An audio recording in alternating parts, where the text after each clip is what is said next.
સીતાના ધરતીમાં સમાઈ ગયા પછી રામને લાગ્યું કે ધરતી પરનું એમનું અવતાર કાર્ય સમાપ્ત થયું હોવાથી વૈકુંઠમાં પાછા ફરવાનો વખત આવી ગયો છે.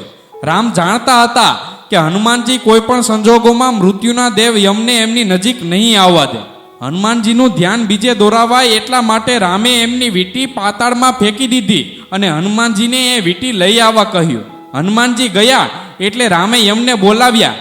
યમે આવી અને શરત મૂકી કે એમની અને રામની વચ્ચેની વાતચીત ગુપ્ત રહેવી જોઈએ. જો કોઈ એમની વાતચીતમાં અવરોધ કરે તો રામે એ વ્યક્તિનો વધ કરવો.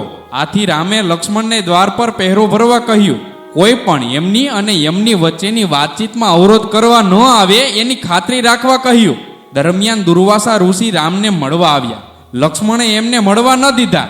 એમણે ચેતવણી આપી કે જો રામને મળવા નહીં દે તો એ અયોધ્યાને શ્રાપ આપી દેશે. દુર્વાસાના ક્રોધથી તો સૌ ડરે. આથી આ પરિસ્થિતિમાં લક્ષ્મણને લાગ્યું કે રામ સાથે જઈ અને આ વાત કરવી જોઈએ. આમ લક્ષ્મણે રામ અને યમની વાતચીતમાં અવરોધ કર્યો. રઘુકુળની તો એવી પરંપરા છે કે પ્રાણ ભોગે પણ વચનનું પાલન કરવું જ. રામે એમને એવું વચન આપ્યું હતું કે એમના વચ્ચેની વાતચીતમાં કોઈ અવરોધ કરશે તો એનો વધ કરશે. આથી રામે આપેલા વચનનો અમલ કરવા લક્ષ્મણે જાતે જ સરયુ નદીમાં જઈ અને પ્રાણત્યાગ કર્યો.